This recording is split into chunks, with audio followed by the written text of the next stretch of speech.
How many of you would like to buy multiple dream houses this year? Sino ditong gusto magbiyahe around the world 1 week every month? Now, how many of you would like to buy your dream car this year? Meron ba ditong gusto mabayaran yung mga utang niya? Well, you are at the right place at the right time. This is the perfect seminar for you. If I invited lahat ng tinuruan ko na naging milyonaryo dahil sa seminar ko, hindi rin sila kakasya dun. What if your yearly income becomes your monthly income? Lahat ng masisipag magiging mahirap. What I'm going to give you right now is one of the closely guarded secret ng lahat ng mayayaman sa buong mundo. Because some of these things that I will give you, they will rock your world. Napakaliit naman ng Diyos para gumawa ng tao para pahirapan niya. So, ito yung tanong ko sa inyo.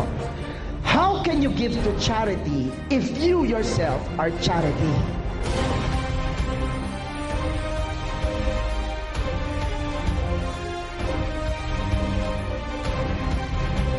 Pag hindi ka mayaman ngayon, isa lang ibig sabihin yan, wala ka sa plano ng Diyos.